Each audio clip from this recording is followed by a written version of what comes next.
Welcome my YouTube channel में आप सभी का स्वागत है। आज मैं आप सभी लोगों को आदर्शवाद से रिलेटेड कुछ ऑब्जेक्टिव क्वेश्चन कराऊंगी। अगर आपको ये क्लास अच्छी लगे तो प्लीज़ लाइक एंड सब्सक्राइब जरूर कीजिएगा।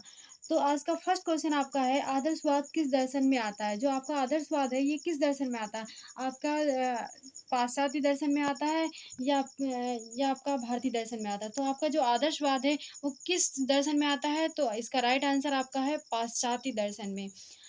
नेक्स्ट क्वेश्चन आपका है, आदर्शवाद विचारधारा को किसने प्रतिपादित किया था? जो आदर्शवादी आपका जो आदर्शवाद है ये विचारधारा किसने प्रतिपादित किया था? तो आपके ये प्लेटो ने किया था। राइट आंसर आपका क्या है इसमें? प्लेटो। नेक्स्ट क्वेश्चन आपका है, आदर्शवाद को अंग्रेजी भाषा में क्या कहते हैं? तो आदर्शवाद को अंग्रेजी भाषा में आइडियलिज्म कहते हैं। आइडियलिज्म जो शब्द आपका है वो दो शब्दों से मिलकर बना है, आइडिया प्लस यल प्लस इज्म। यानी कि यल जो है इसका मतलब मीनिंग कोई नहीं है, बट ये जो यल है इसलिए रख दिया था गया था ताकि ये जो वर्ड है वो आपका खूबसूरत अच्छा बन सके। इसलिए ये समझ लीजिए कि यल जो है वो देखा जाए तो सिर्फ खूबसूरती के लिए ही है, इसका कोई मीनिंग नहीं होता। आइडिया का मतलब होता है विचार, इज्म का मतलब माइंड में। तो जो आदर्शवाद है वो कैसा है? विचार, इसमें विचार, ये जो आदर्शवाद आपका है ये विचारों को बहुत महत्व देता है, इसलिए आइडिया। नेक्स्ट क्वेश्चन आपका है, ऐसा कौन सा वाद है जो विचारों की सत्ता को ही सर्वोत्तम मानता है? तो वो आपका आदर्शवाद है। आदर्शवाद है वो विचारों को ही सर्वोत्तम मानता है और कुछ भी नहीं मानता है। नेक्स्ट क्वेश्चन आपका है, आदर्शवाद ने जगत को कितने भागों में बांटा है? तो आदर्शवाद जो है वो आपने उस आदर्शवाद ने जगत को दो भागों में डिवाइड किया है। नंबर 1 आपका है भौतिक जगत और नंबर 2 आपका है आध्यात्मिक जगत। सत्यम, नेक्स्ट क्वेश्चन आपका है, सत्यम शिवम सुंदरम की अवधारणा में कौन वाद विश्वास करता है? तो आदर्शवाद। सत्यम शिवम सुंदरम की अवधारणा जो है वो आदर्शवाद ने ही दी है। नेक्स्ट क्वेश्चन आपका है, प्रमुख आदर्शवादी विचारक कौन कौन थे? तो प्रमुख आदर्शवादी विचारक जो हैं वो आपके Descartes, Spinoza, Leibniz, Berkeley, Kant, Pestalozzi, Froebel, Hegel, Schelling, जेंटासल, कामेनियस, ये आपके हैं जो ये सारे आपके आदर्शवादी हैं। नेक्स्ट क्वेश्चन आपका है, भारतीय आदर्शवादी विचारक कौन कौन थे? गांधी, विवेकानंद, अरविंद, टैगोर। और जो आपके भारतीय ये जो आपके गांधी हैं, विवेकानंद है, अरविंद है, टैगोर, ये सभी लोग आदर्शवादी जो विचारधारा था इसमें बिलीव करते थे। नेक्स्ट क्वेश्चन आपका है, आदर्शवाद के प्रमुख सिद्धांत कौन कौन से हैं? तो आदर्शवाद के प्रमुख सिद्धांत आपके हैं, ये क्या था? ये आध्यात्मिक जगत को आध्यात्मिक जगत का सिद्धांत, मतलब कि ये जो आदर्शवाद था वो क्या है, आपके आध्यात्मिक जगत में विश्वास करता था। ये कहते थे आध्यात्मिक जगत जो है वही सत्य है, बाकी सब क्या है, व्यर्थ ही मानते थे हर किसी को। वस्तु या पदार्थ की अपेक्षा विचार का सिद्धांत, ये कहते थे कि वस्तु जो है ये पदार्थ है, ये सब क्या है, असत्य है, लेकिन ये विचार जो थे, विचारों को ये बहुत ज़्यादा महत्वपूर्ण देते थे। जड़ प्रकृति की अपेक्षा मनुष्य को महत्व का सिद्धांत, ये प्रकृति को इतना महत्व नहीं देते थे, ये मनुष्य के को ज़्यादा महत्व देते थे। आध्यात्मिक मूल्यों को महत्व देते थे, जितने भी आपके आध्यात्मिक मूल्य थे उनको ये बहुत ही वेरी इंपॉर्टेंट रोल था, देते थे इसमें। और मन का सिद्धांत, व्यक्तित्व विकास का सिद्धांत, भिन्नता में एकता का सिद्धांत, ये कहते थे जितनी भी चीज़ें हमारे यहाँ भिन्न हैं, इन सब में क्या है, एकता मानते थे।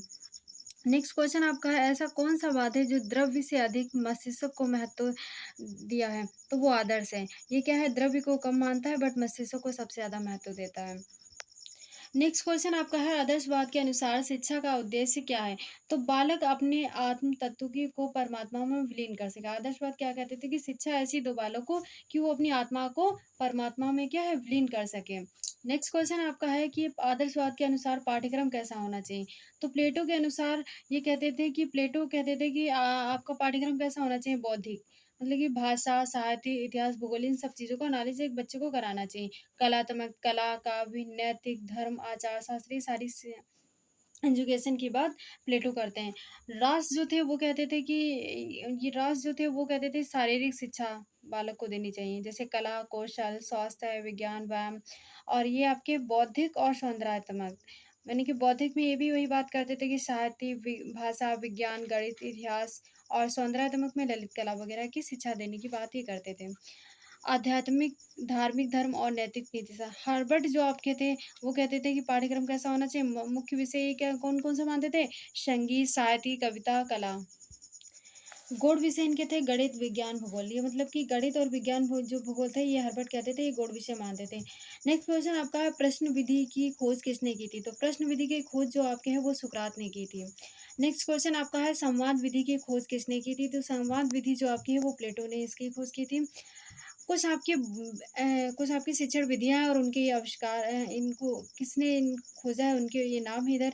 तो आगमन और निगमन विधि जो है वो अरस्तू ने दी है आपके। तर्क विधि है इसके जो आविष्कार हैं वो हीगल है। और निर्देश जो आपकी निर्देश विधि इसके आविष्कार जो है वो हर्बर्ट जी हैं। खेल विधि के आपके प्रोबेल हैं। और अभ्यास के कौन है पेस्टाला जी हैं। नेक्स्ट क्वेश्चन आपका है आदर्शवाद में सबसे उत्तम विधि कौन-सी प्रयोग की जाती है? तो प्रश्नोत्तर एवं वाद विवाद जो विधि है वो आदर्शवाद में प्रयोग की जाती है। नेक्स्ट क्वेश्चन आपका है आदर्शवाद के अनुसार शिक्षक कैसा होना चाहिए? आदर्शवाद में शिक्षक कैसी बात कही गई है तो प्रोबेल कहते हैं कि शिक्षक जो है वो माली की भांति होना चाहिए। प्रोबेल कहते थे कि शिक्षक जो है वो माली की जैसे एक माली होता है अपने पौधे को माली क्या काम करता है? वो जैसा चाहता है वैसे पौधे को बना देता है। कि जैसी जितनी वो अच्छी देखभाल करता है, पौधा उतना ही विकास करता है। इसी तरीके से शिक्षक अगर अच्छा है, तो बच्चे को एजुकेशन अच्छी देगा, तो उसका मानसिक और शारीरिक सारा विकास उसका अच्छे से हो पाएगा। हर्मेस कहते थे, शिक्षक जो है वो ब्राह्मण का अंग है। जो जैसे एक ब्राह्मण होता है, उस तरीके से शिक्षक एक होता है। शिक्षक ब्रह्मा, विष्णु, महेश तुल्य हैं। ये किसने बात कही थी? वेद। वेद में कहा गया है कि शिक्षक जो होता है, वो कैसा होता है? ब्रह्मा, विष्णु, महेश के समान होता है। जैसे आपके ब्रह्मा और विष्णु, महेश की पूजा की जाती है, उसी तरीके से आपको शिक्षक की उसकी आज्ञा माननी चाहिए, उसी की तरह आपको रखना चाहिए। अध्यापक सिखाता नहीं बल्कि बनाता है। ये बात किसने कही थी? आपके गोटे ने कही थी। ये क्या कहते थे कि अध्यापक जो है वो सिखाता नहीं बल्कि बनाता भी है। शिक्षक कुम्हार की भांति होती है। ये कहते थे कि शिक्षक जो होता है वो किसकी तरह होता है? कुम्हार की भांति होता है। शिक्षक जो ब्रह्मज्ञानी होता है, विषय ज्ञाता होता है, नैतिक आचरण वाला होता है और उच्च व्यक्तित्व वाला हो। आदर्शवाद कहते थे कि जो शिक्षक हो वो इस तरीके का होना चाहिए। नेक्स्ट क्वेश्चन आपका है आदर्शवाद के अनुसार विद्यालय की व्याख्या किस प्रकार की गई है?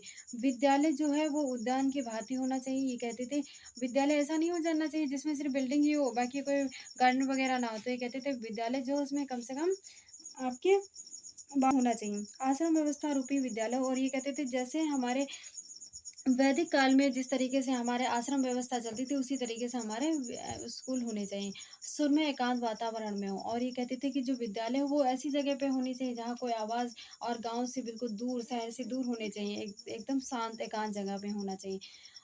विद्यालय ऐसा हो जहाँ बालक का शारीरिक, मानसिक, सामाजिक, सांस्कृतिक उन्नत करते हुए मोक्ष की उन्मुख हो। और ये कहते थे बालक को ऐसी एजुकेशन तो देनी ही है कि हाँ शारीरिक और मानसिक हो, साथ-साथ में उसको ऐसी एजुकेशन देनी है ताकि बालक को क्या मोक्ष की प्राप्ति हो सके। नेक्स्ट क्वेश्चन आपका है आदर्शवाद किस तरह के अनुशासन पर बल देता है? तो आदर्शवाद जो है वो स्वतंत्र अनुशासन पर बल देता है और आत्म अनुशासन पर भी बल देता है और प्रभावात्मक अनुशासन। ये तीनों अनुशासन जो है आपका स्वतंत्र अनुशासन, अनुशासन और प्रभावात्मक अनुशासन जो तीनों अनुशासन है, ये तीनों अनुशासन की बात आपके आदर्शवाद करता है। आई होप आप सभी को आदर्शवाद के बारे में आदर्शवाद से जितने भी रिलेटेड मैंने ऑब्जेक्टिव क्वेश्चन कराए हैं, आप लोगों को अच्छे लगे होंगे। अगर आपको ये क्लास अच्छी लगी तो प्लीज़ लाइक एंड सब्सक्राइब ज़रूर कीजिएगा।